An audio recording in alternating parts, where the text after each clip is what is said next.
And like I've said before, the more that you self-pleasure, not only are you able to communicate what you like with a partner, but you're also more likely to enhance your pleasure over time because you're building more nerve endings. So, in order Yes. to expand your experience, just stimulating your clitoris and blood flow to that area is good for your sexual health and pleasure. And then it just gets better over time. Welcome to Come Talk with Aimee, the podcast where sex isn't whispered about, it's talked about out loud. I'm Aimee, your host and intimacy coach, here to spark raw, playful, and unfiltered conversations about relationships, desire, and everything in between. No shame, no scripts, just real talk about what really turns us on. Let's dive in. Hi, everyone. Welcome to Come Talk with Aimee. Yes, we have Dr. Sonya Maya in the house today. Welcome, Sonya. Thank you very much. Yes, so fucking excited to have you on here. Dr. Sonya Maya is a licensed psychologist and sex therapist. She creates evidence based, silly, and relatable sexual health content on various platforms. I'm sure many of you know her content already. And after this conversation, you might even pause the conversation to go and look at some of her content. It is so fucking good. Welcome, Sonya. What have you been up to recently? So I've been balancing my clinical world with social media, business world, but I will say that I've been thankfully having some opportunities lately, especially this year and a little bit of last year, to have more personal experiences in the sex world. And what I mean by that is I have gone to my first play party in the last couple of months. I went to this place called Temptations, which is an adult only resort and somewhat of like a swingers vibe, even though it isn't like known as that. There's a lot of swingers there. So that's been exciting. And I'm going to Paris in a couple of months for the Sexual Health Alliance study abroad. So I'm really excited because I'm able to dip my toes in person in these like very sex positive spaces that are all very different.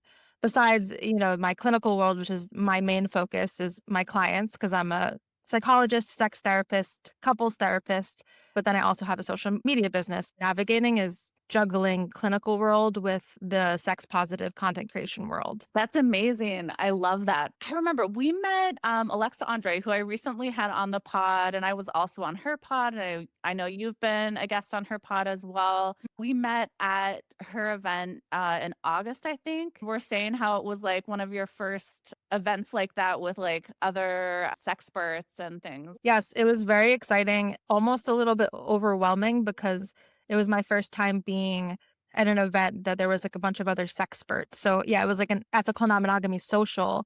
It was pretty cool actually. I really liked it and I want to go to more events like that. But yeah, it was great collaborating with Alexa.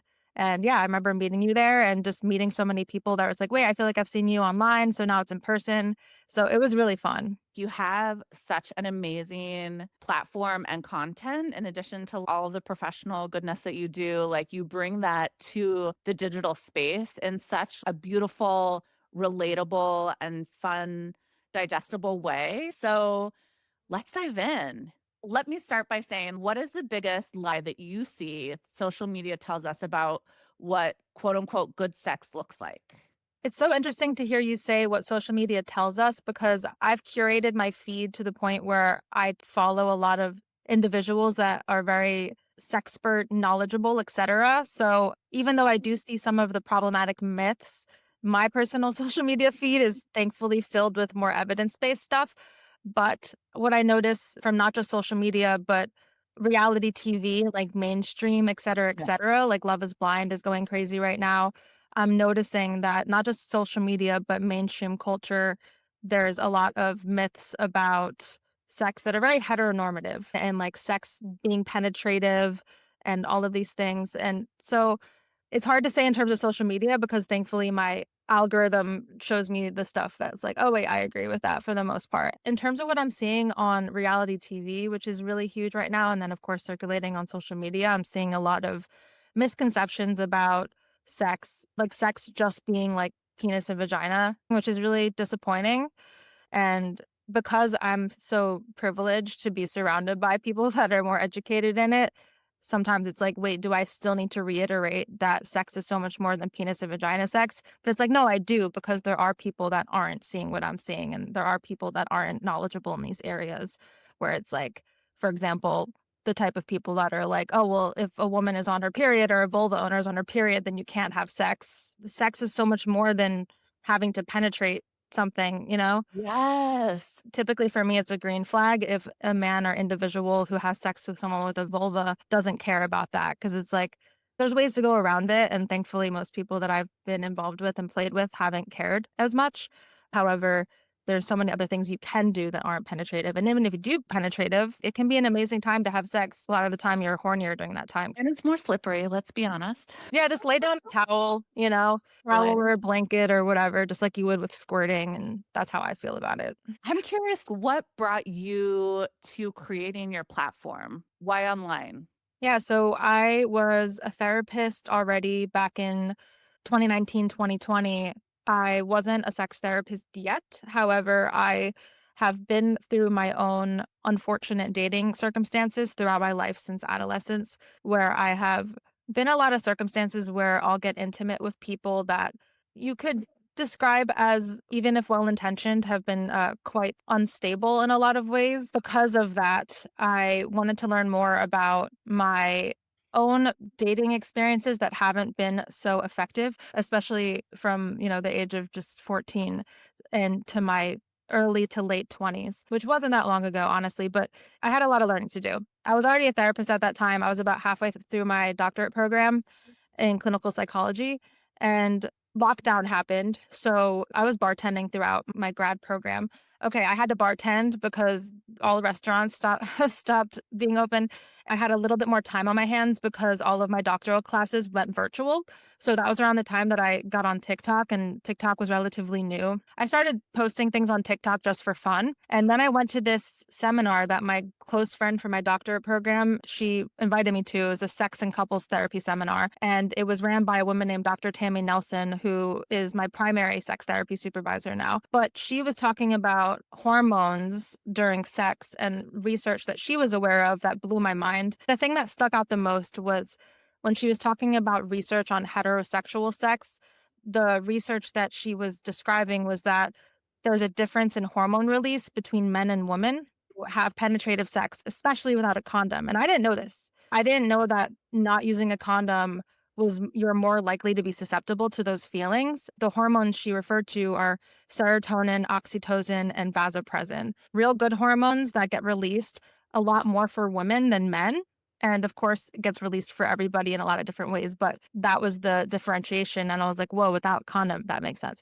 A lot of these men, women too, but men that I would have slept with in my life were I was dating them and knowing logically that they weren't a compatible match, and there was a lot of red flags. When I would get intimate with them, I would start overlooking the red flags because of that chemistry. Chemistry and compatibility are not the same thing, which a lot of people learn the hard way. So I Yep. started Been talking about there. it on TikTok, but I didn't mean to like make it a thing. I was just like, I learned this thing about hormones, and it was called Psychology Facts About Sex Part 1, and it ended up going viral. And I was like, oh, whoa, a lot of people are struggling with this whole like falling in love with the D thing. So I started a series called Psychology Facts About Sex, and then that kind of took off. Then people started kind of referring to me as like a sex guru and expert without me referring to myself as an expert. I'm like, All right. a therapist and doctoral candidate who is interested in sex. And then I was like, you know what, maybe I can make this a thing.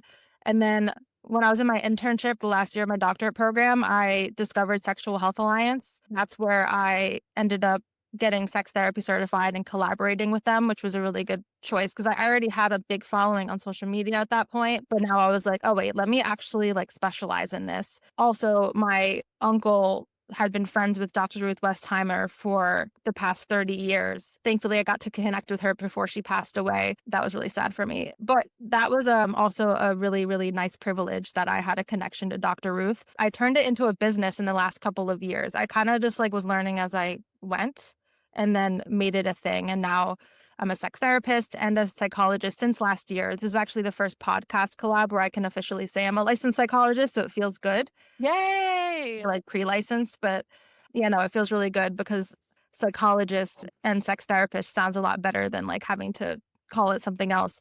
But I like puns a lot. So as you know, with my content, I use a lot of humor and a lot of silly goofiness because I'm trying to like bring in my personality, help people remember what they're learning. So when you're teaching things and you're making people laugh and they have a similar sense of humor, more likely to store it in your long-term memories. That's why I make it so silly and punny. And then I thought of clinician as a pun a couple years ago. I was like, let me trademark Ask the Clinician so I can use that. I love that you know or you knew Dr. Ruth. I live in New York City in Washington Heights, and she lived right up the road from me. And I love that your followers were like coining you and as a sex guru and things before you were actually calling that for yourself. People what they want, and you did. I love it. And you continue to do it, which is amazing.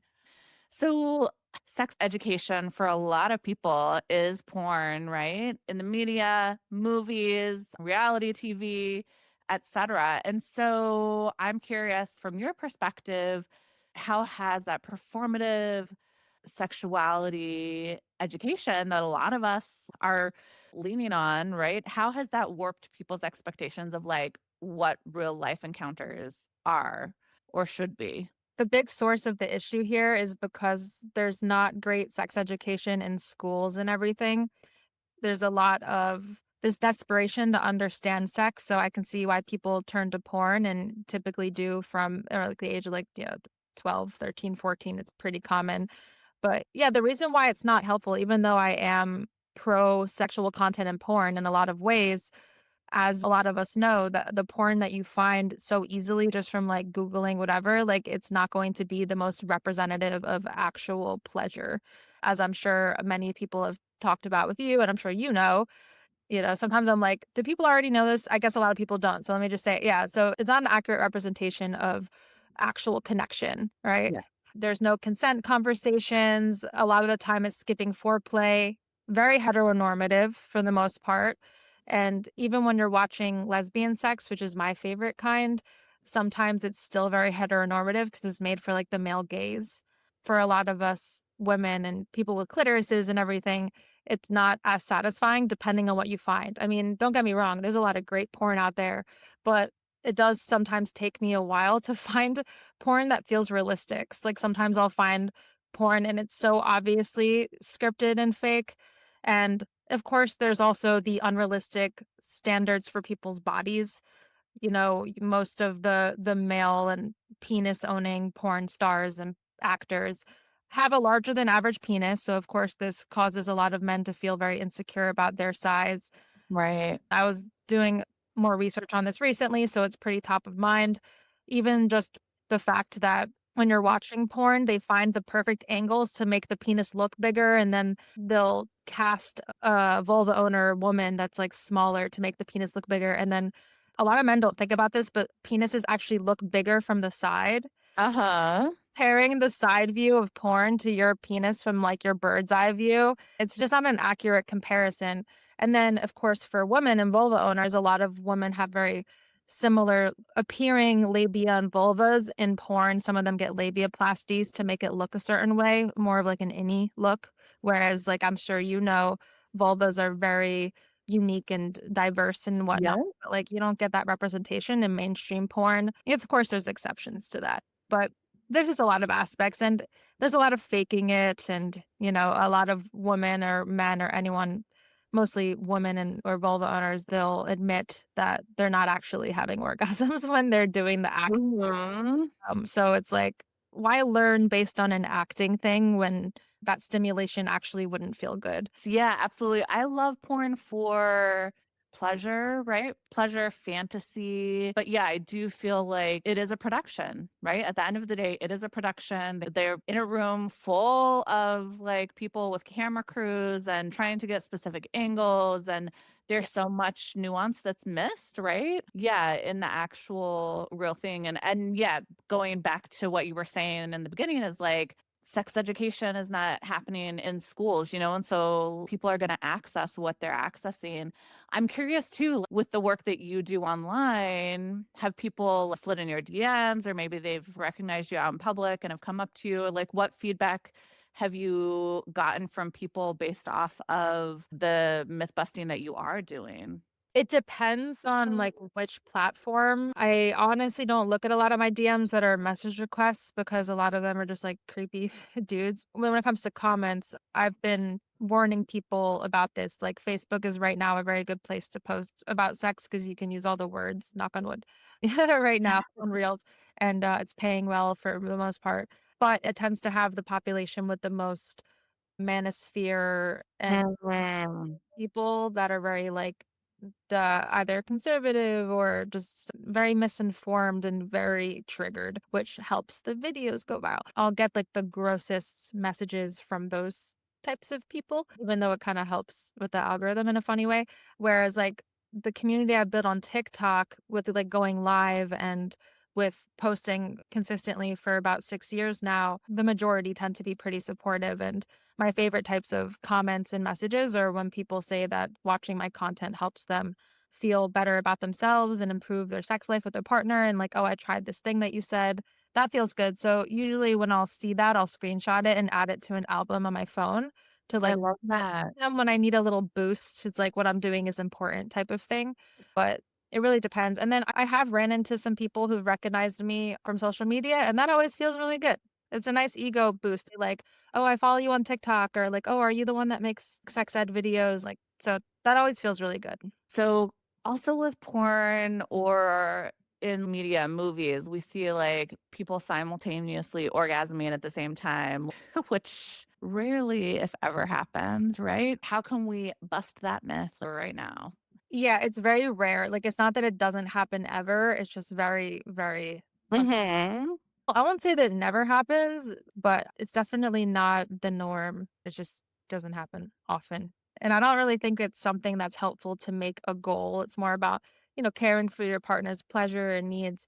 That to me feels more like we have to try to make this. It's like more goal oriented in a way that doesn't really help people. Yeah, no, I've experienced it, but I'm also a person who can orgasm with penetration, right? Oh, you're one of those And like you're in that one third. yes, yeah, like I can. And so I have Mhm. experienced it, but again, it's not all the time for me. It's not like every time, I'm being penetrated, I'm orgasming, right? Often it still is with blended situation, right?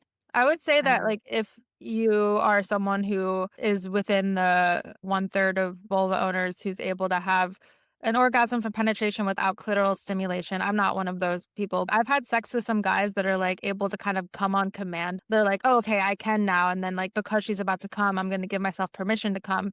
I feel like that would be, like, the perfect, like, combination, but otherwise, I just don't think it's very likely. yeah, exactly. I'm curious, like, what are some of your, because you mentioned you have different series, like, what are some of your series that you have going on right now? I'm posting a YouTube video every Sunday now, and the one that I'm posting this Sunday is Squirt Just Pee, because that's another one that I get into debates with people on the internet about, because it's not just pee. There was this guy who posted a Facebook video that went viral, and his hook was one of my videos about talking about how it's not just pee, and then explains the science of squirting and the difference between squirting and female ejaculation.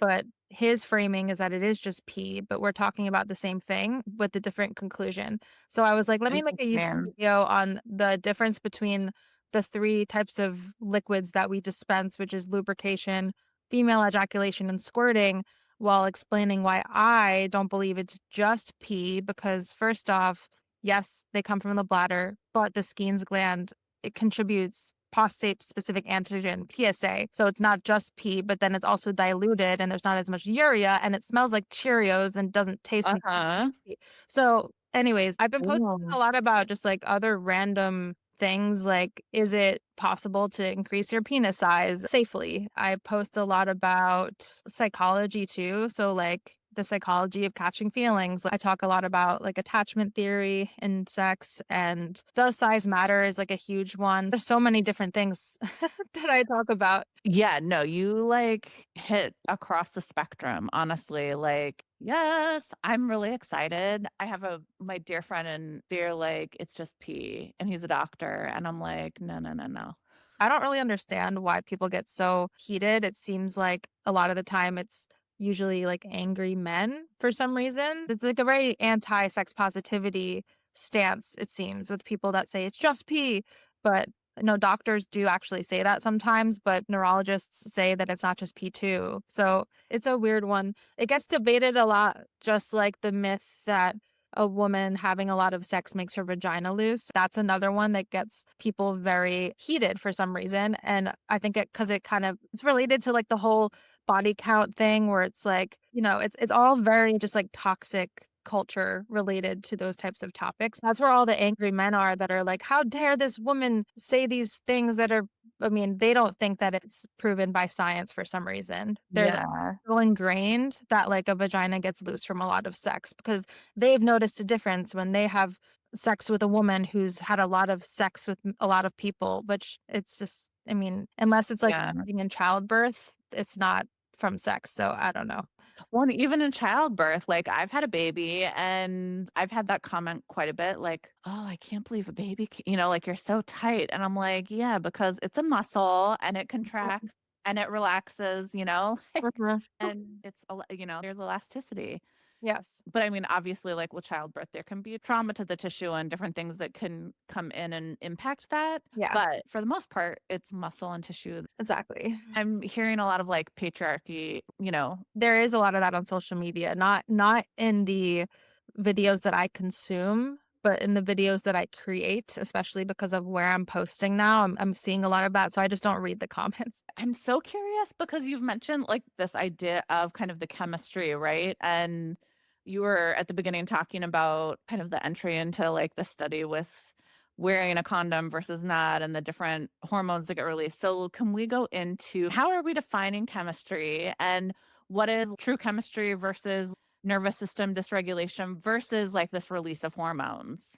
Chemistry is that really intense feeling that you have when you meet somebody. The more I do psychology research on attachment, the more I realize that a lot of the time, chemistry is related to what feels familiar based on your upbringing and your past relationship experiences. And what I mean by that, without getting into attachment too much, if you have insecure attachment, meaning you have some type of either anxious or avoidant tendencies, like for example, if you feel like you need to fill a void by getting attention from somebody because there were needs that weren't met in childhood. And let's say, even if you did have healthy, quote unquote, childhood and you had really toxic relationships in the past, that might feel familiar to you. So, like, you might meet somebody and you're not really sure why you're so drawn to them, but there's something about them that feels familiar based on a certain experience from before. That is not compatibility, which sucks because it feels like compatibility at the beginning, especially in like the representative stage.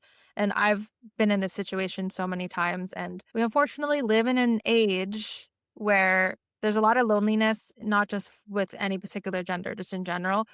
We're living in the modern age of lack of connection. There seems to be a lot of people that they try to get into relationships without knowing what they want. So, like, a lot of the times when I'll try to date again, like, I'll meet a lot of mostly men who they'll, like, come to me and, like, saying that they want a relationship and all this stuff, but then they'll be inconsistent. They'll Yeah. meaning, like, they'll start off really interested, but then, like, not actually expressing what they want and need and that kind of thing. And it sucks because you might feel like some type of chemistry with that person, but you have to really pay attention to compatibility. So when I say compatibility, I mean a lot of it has to do with values. Does it align? Also, do I like the way that this person sees the world? And do they know how to handle conflict resolution? Emotion regulation is huge. Like, do they know how to regulate their emotions? And I know that's just saying that because I'm a therapist. It's so important. And one thing that always circulates in my mind is that when you meet somebody and they make it seem like they're this perfect match for you chemistry wise and with words, and then the actions don't align, a lot of the time it's not their fault because of their upbringing and lack of modeling from effective relationships, but responsibility to work on it and heal it and go to therapy. And it really sucks because it feels like they're wasting your time a lot of the time. A lot of the men that I've dated, not just men, women too, who've been unwell, from my perspective, after the feelings expire, when I reflect on it, it's like they're not doing it intentionally. However, it's unfortunate. So it's very common. I'm definitely not the only one that's going through this situation of meeting someone and thinking that there's this really strong compatibility and then realizing like you are not who I thought you were from the representative stage. And like what you said with nervous system dysregulation, that's exactly it, right? Like someone might say that they're regulated and not actually know how to regulate their emotions or even know what that means. It's going to be difficult. So if you are someone that really, really wants a connection and like really wants a relationship, and somebody approaches you that gives you all of this attention, sometimes it could be like love bombing type of behavior where they're like flooding you with compliments and affirmation. From my experience and my research, that is typically a sign of somebody that is, I don't want to say unwell, but unstable. You haven't earned that. So why are they like giving you all of this attention, right? It's not sustainable, but that might feel really, really good, especially if you're still working on your relationship with yourself or if you've been in Mhm. a situation before where they remind you of an ex or there wasn't a need met from childhood. And now all of a sudden, ooh, this feels like a glass of water when I'm thirsty. And then the actions don't align. And then it feels like a withdrawal, which is really, really hard. And so addictive. It's so addictive. I've talked about this many times, but one of the other topics I talked about early on when I first started posting is this aspect of intermittent reinforcement. So anything that gives you this like really insane dopamine hit, but it's inconsistent, does create a feeling of addiction. But you become less vulnerable to it when you know about it. And it's also important to acknowledge that the feelings expire with time. And I like how the word expire has X in it because it's like your feelings for your ex will expire with time. Absolutely. And as you were talking too, I was thinking of like online dating. It's 2026. I find a lot of people who are chasing validation, posing as connection. What are some of the telltale signs of that? Like I said before, when they're coming on really strong, that's a pretty good indicator of chasing validation because that indicates some type of lack of emotion regulation or self awareness. In terms of seeking validation, that's a little tricky because there might be a compatible partner who just like is not very good at making an online profile and then they look like they're validation seeking, but they don't know how to take a selfie. And like a lot of people don't, especially men, know how to Yeah. take good selfies. I think another thing that people don't fully think about enough is like I think people focus on like surface level activities that you like to do rather than values, like going on hikes and traveling. A lot of people, myself included, might really be into that, but that doesn't mean that we see the world in a similar way or that Yeah. like you would connect on values, which is really what shows you like compatibility over time is like what you prioritize in your life and like non-negotiables. I think it's really important to have a top 3 of like very intentional non-negotiables when it comes to dating. Like, for example, mine are you have to be open-minded, you have to be ambitious. For me, at least monogamous or monogamish, meaning I'm hoping to find a life partner eventually who wants the same thing in terms of committed partnership, life partnership, but like eventually after building trust over time, we can play with other individuals, one together type of thing. Not everybody knows, Yeah. has a clear definition of that. And I think that's so, so important. And I also tell people like that could change, right? In 6 months, like just being constantly curious about yourself and what your expectations are. But yeah, I feel like I love that rule of three, like three non negotiables for sure, Yeah. that you can be clear for yourself. And then as you're having these conversations, meeting people, can vocalize as well. I love that. And I feel like too, what I've seen a lot is like people who are just on the apps to have conversations, which, like, I mean, there are opportunities to just have buddies, but I feel like some people that I've encountered, it's just like we stay at the talking phase. And I kind of get a sense that they're doing that not just with me, but like that is kind of what their go to is. And I've heard frustration on both with both sexes about staying in the talking stage forever. Yeah, and it feels Yeah. kind of dehumanizing as well, but because it's turned into this like swiping thing, people don't really understand that there's like a human on the other side. Like it takes an Yes. element of it and it feels just very surface level in a lot of cases. And I find it very draining and exhausting. There's also this aspect of paradox of choice, which it's psychological phenomenon where when there's a lot of choices available, we tend to get overwhelmed. And then like let's say we choose a specific thing. Like let's say you go to like a restaurant like the Cheesecake Factory, right? And there's like so many options on the menu, you're actually less likely to be satisfied with your choice because your brain is like gets FOMO of like, what about that other thing I didn't choose?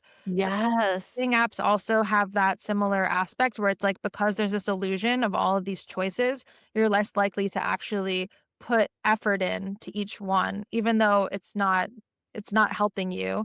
And then therefore, like you might match with someone and start a conversation and then end up kind of like disappearing or just not putting effort in, and it's just very draining because it's like, first off, it's hard for me to actually find someone I'm attracted to on there if we might actually meet, so I would prefer for there to be this initiative of if we're not gonna meet within, like, the first week, then there's no point in really continuing to talk, whereas a lot of people really do like to do the whole talking stage thing, which is, like, very new generational thing that wasn't a thing before. I don't get anything out of that, so maybe there is an aspect of, like, validation seeking with that because it feels good to be, like, talking to a bunch of people, but it feels very just, like, hollow, in my opinion. Yeah, and the apps are really, like, built for that. It is a business at the end of the day. Yeah, I find it's important to, like if I were to give it a chance again, I would definitely be pretty forward about my expectation of, like, if we're going to match, I would like to make a plan to at least video chat within, like, a week or 2,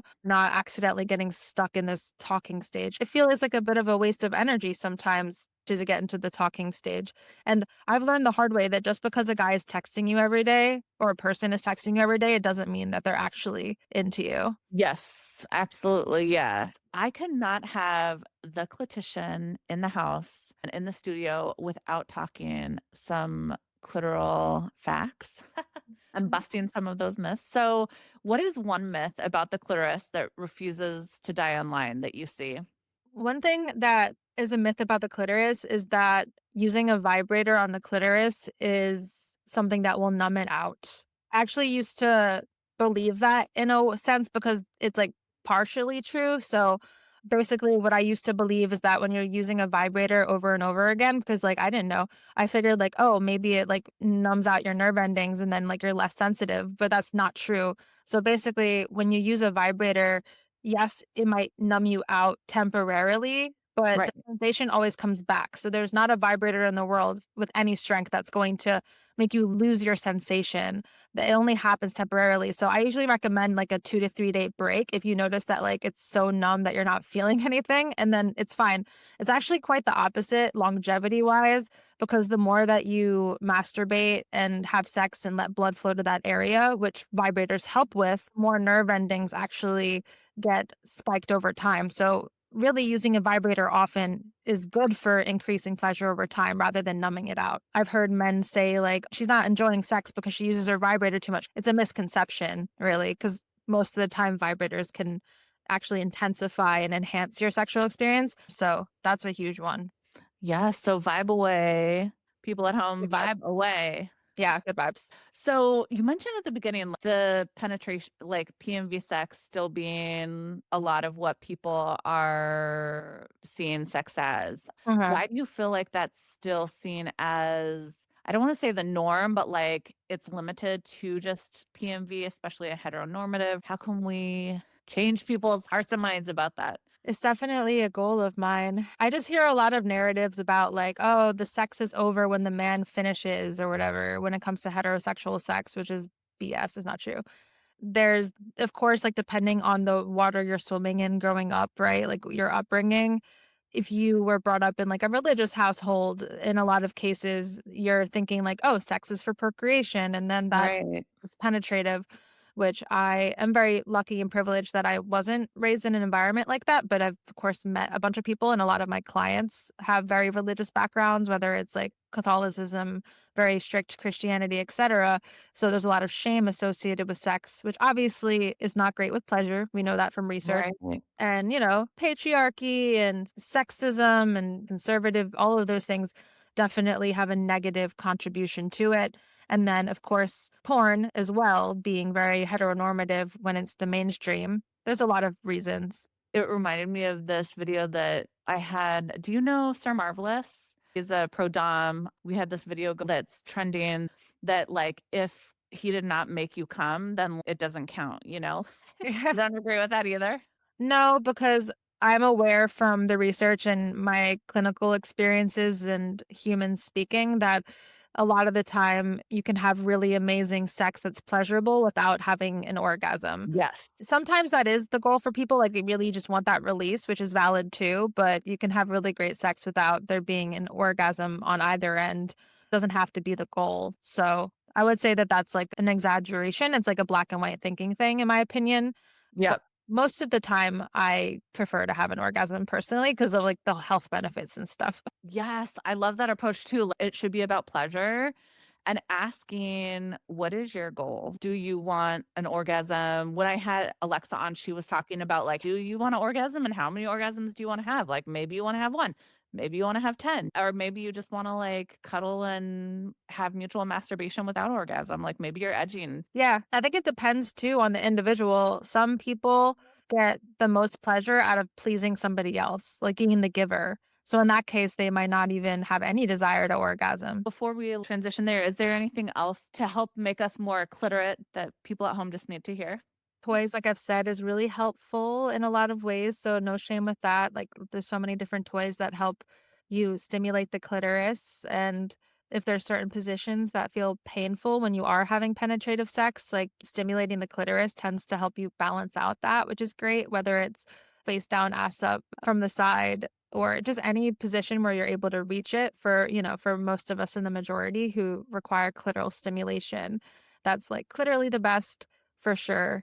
It has so many nerve endings, and that's really, really nice. And like I've said before, the more that you self pleasure, not only are you able to communicate what you like with a partner, but you're also more likely to enhance your pleasure over time because you're building more nerve endings. So, in order Yes. to expand your experience, just stimulating your clitoris and blood flow to that area is good for your sexual health and pleasure. And then it just gets better over time. Whereas, like, you hear about clitoral atrophy, which is like if you don't use it, you lose it, which does happen over a long period of time.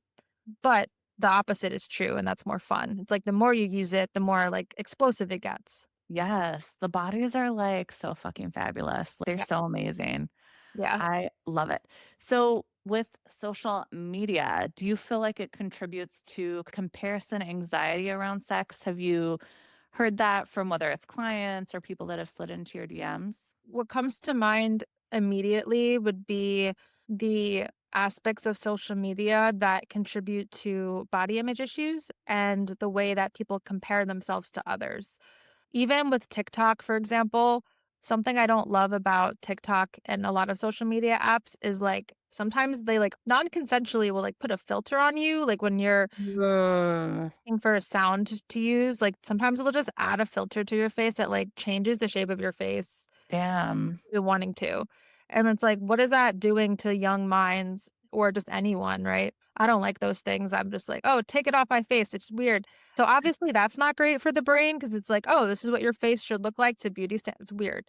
And then of course you're seeing a bunch of people who are getting a lot of likes and views who are using filters or they're using like certain angles that aren't representative of like, their bodies and whatever. So unrealistic body expectation because as we know from research again and again, not feeling comfortable in your own body is the worst for arousal, especially when it comes to women and vulva owners. Like the most important thing is that they're feeling sexy and confident in their body. So Yes. noticing that scrolling on social media is changing your relationship with yourself in terms of how you see your body. It might be good to either decrease your amount of scrolling. I'm all about everything in moderation, even moderation, but especially with social media.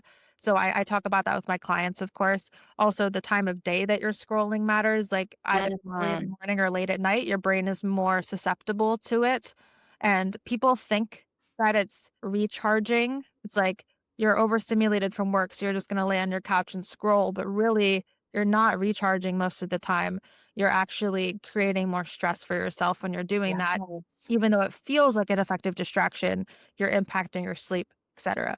But, of course, there's moderation of social media, but there's also changing your feed because even though you don't have complete control over the algorithm, there are things that you can do. Like if you notice that something's triggering, you could say like, I don't want to see this, that kind of thing.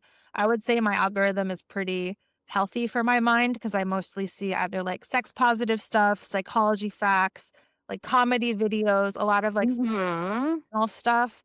It's very rare that I'll see something triggering unless I need to take accountability for this. I'm like, I'll hear about something like Jay-Z and the Epstein files, and then I'm like curious. And then I start going down a rabbit hole, and then I looked for it, and now I'm being shown the garbage. Yeah. So that I need to take accountability for that. But I have many clients that like a lot of their algorithms are very saturated with just like extreme negative news stuff. And yes, it's important to be informed, but in moderation, you know? Yeah, and I mean, like, people who are in as experts as people who are in the sexual wellness space, Go our ahead. algorithms are, like, powered to have that pleasure positive Mhm. lens. So for people who are listening in at home, what are other ways that they can curate their feed to make it healthier and support healthy sexuality? If something feels triggering, unfollow. I think it really depends on the platform that you're scrolling on. You're likely to see like some pretty triggering stuff on Facebook, from my understanding. It's interesting because when you first start with a fresh account on somewhere like TikTok, it's going to be a lot more broad. And then it really pays attention to how long you're watching a video, if you like it, etc. So, like, it kind Mhm. of gets more morphed to like what you like. So, it is a little bit tricky depending on your algorithm. I mean, Instagram used to be more like based on just people that you know and follow. And now it's like you just get hit with random stuff based on what they think would make them the most money, AdSense wise. Yeah. But the only thing I can think of is like when you see something you don't like, you can typically let the app know, don't show me stuff like this. I would say like YouTube is probably the most annoying one for me where like it'll show me a lot of things I don't want to see that are like feel very like rage baity, clickbaity stuff. But it's hard. So I'll usually just ignore it or I'll say like less like this. Usually you can like click a button that's like less like this. That's really the only way I know.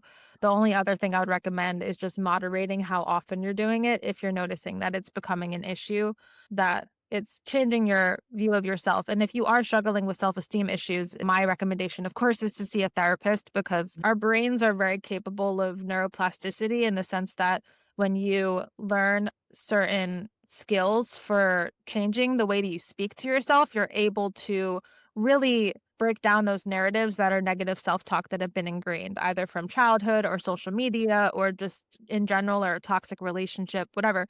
Any of those things that contribute to feeling bad about yourself, you can change the way that you think. So I'm a big proponent of that as a psychologist, but it's something that I work on in my personal life with affirmations and with different skills. Like I'm a huge fan of emotional freedom technique where it's like tapping with a mantra. There's a lot of different skills for it, but seeing a licensed therapist is definitely the best way to go. And if it's more Yes. sexual related, of course, seeing a therapist who specializes in sex, and that's the best fit. Amazing. Mic drop moment. Before we come to completion, Sonia, is there anything else that you want to dive into that we didn't get into today? Yeah, I'm just very excited that this year and last year I've been able to have more opportunities to have more in-person experiences with not only meeting other people that are in the sex positive space, but like different environments that are, sex positive and like the differences between them. Even just like noticing the difference between an ethical non-monogamy space and like a swinger space that tend to be a little bit on the pushier side. Uh-huh. My experience from going it to Cancun, but I'm gonna do more research on that too, of like the difference between the spaces that are like play parties. I mean, they say like in the lifestyle, but there's so many lifestyles. So it's like Right. a lifestyle where it's like polyamory and E&M versus swingers where it's like from what I've seen, it's not always the case, but a lot of the time it's like, oh, we're just gonna switch partners without really talking about it or like be very pushy with sexual stuff. So that's something else that's been on my mind that I think I'm gonna make content about soon is like the difference in vibe and what to expect when you go to somewhere like a resort in Cancun that's like swingers vibes versus a play party where they literally tell you about consent right from the jump, and, like, that's Right. an important thing. And, of course, the kink parties are like that too, which I need to dip my toes in more. And one other thing to mention too is that I just started my kink-informed certification through the Sexual Health Alliance. Ooh, I love that. I'm gonna become a kink informed, but I literally just started. So I'll be posting on TikTok, Instagram, and Facebook my kink informed journey as I learn about kink stuff. Yes, yes, I'm excited to see more kink content from you. Amazing. Yeah. Ah, yeah, and I feel like too different categories, right, of spaces and also different organizers can, at least here in New York, the vibe can be different, Yeah. and yeah, the expectations. Yeah, this has been fucking fabulous. Dr. Sonia Maya, are you ready to come to completion? Yeah, All always. right, AKA our rapid fire round. All right, this is myth or truth. If there's no instant spark, it's not it. Myth. Think about this one a lot. This is like if there isn't that instant, like, oh my God, this is the person, then it's not going to happen. That's not true. I have heard and I've seen that you can actually have like a friendship that doesn't feel like, oh my gosh, chemistry. And then it can grow into something that can be beautiful. It's not something that I've experienced myself, but I know that it's possible. And Right. also because chemistry is not compatibility, that's another part of it too. Yeah. Yes, yes, for all of those things too that you were saying at the beginning of the convo. For Yeah. sure. Okay. If he wanted to, he would, or if they wanted to, they would. Myth. Oh, I hate that one. Oh, I don't know if you've seen me talk about this one. Oh man, blanket statements without nuance. Those Mm, get under my skin. The reason why this one isn't true, it's one of those blanket statements that has good intentions, but it does not give you context and it often does not apply at all. Because, like I've said before, even though I've had a lot of disappointing dating experiences and heard about them, sometimes when people don't show up the way that they say they're going to, a lot of the time they're not doing it intentionally and they want connection deep down. But for yeah, example, let's say they have like avoidant attachment insecurity, or they haven't been taught how to manage conflict. They still want that connection, but they're not doing it because they don't know how. And it's not yeah, their fault, but it's their responsibility. It doesn't justify any of this, but it's a garbage statement. It doesn't actually explain anything. But I do like the part of it that's like, it's supposed to give you this idea of like accepting that, when the actions and words don't align, it means that they're intentionally just like not, if they wanted to, they would.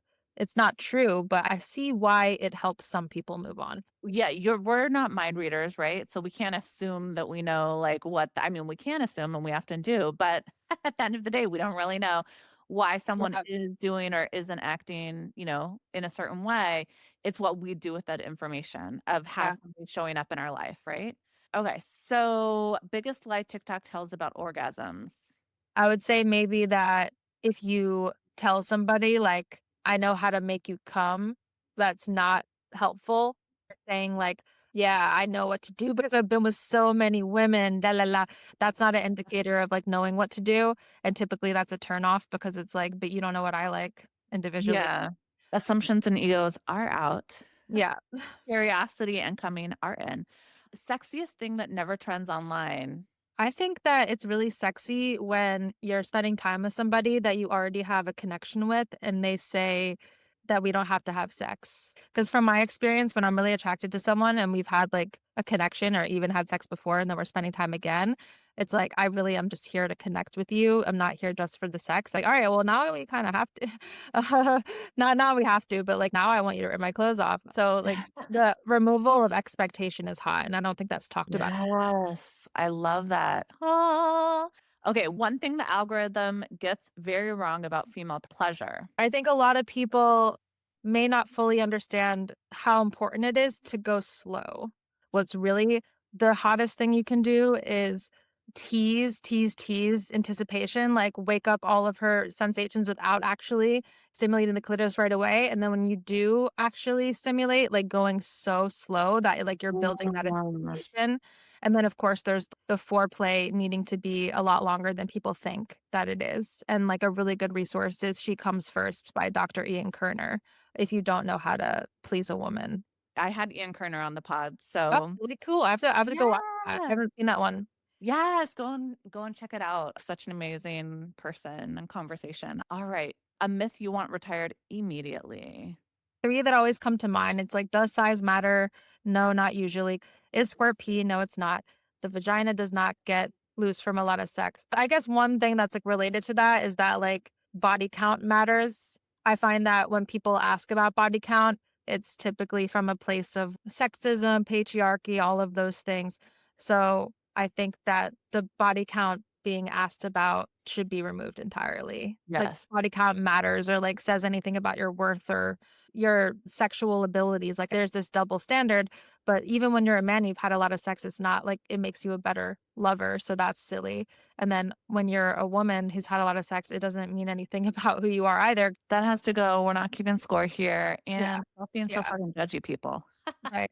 You see Yeah. it on reality TV too.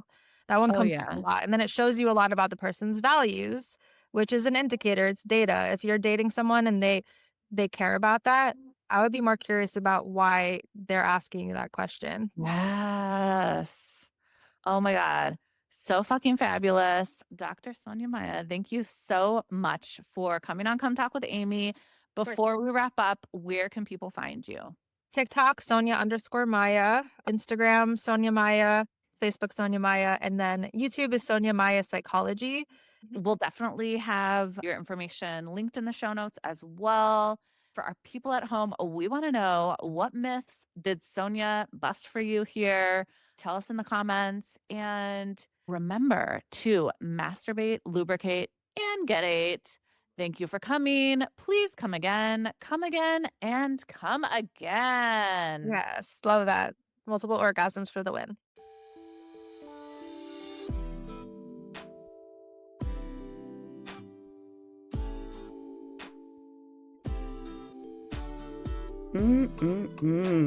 That's all for today, lover.